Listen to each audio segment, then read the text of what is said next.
It started in November 2022 with one teenager coming forward to the RNC to report he had been sexually abused by Tony Humby. Within months, the investigation ballooned to include a dozen complainants and more than 100 criminal charges against two suspects, Humby and Bruce Escott. Humby, believed to have played the biggest role in the abuse, had his trial begin today in provincial court in St. John's. The 64-year-old faces more than 80 charges, including sexual assault, sexual exploitation, child luring, and human trafficking. It's believed Humby and Escott worked together to abuse young, vulnerable males, offering them alcohol, drugs, and money in exchange for sexual favors. Escott pleaded guilty to multiple charges earlier this year and was sentenced to 13 years in jail. Humby opted to challenge the allegations. The lead investigator in the case, RNC Sergeant Amanda Hurnham, was one of the first to take the stand today. She gave a detailed account of how the investigation unfolded. On November 28, 2022, she said she received a file involving allegations from the first complainant, a male from a St. John's group home. A check of the RNC's internal database showed it wasn't the first time complaints had been made against Humby involving that teen. In 2019, Humby was under orders to have no contact with him.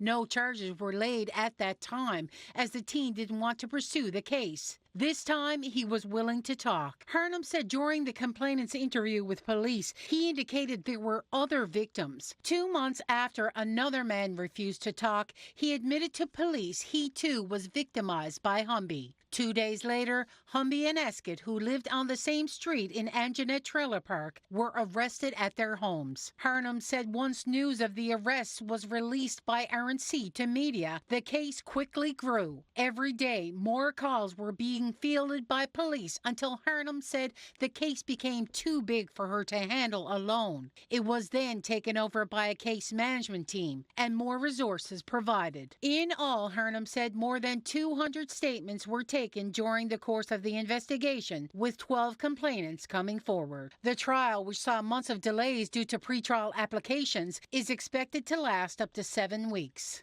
While the trial has started, the defense has indicated it will be filing a Jordan application. In essence, they're looking to have the case thrown out because it took too long to get to trial. Mark Rushy indicated that will go ahead as soon as transcripts are available. Rosie Mullaley, NTV News.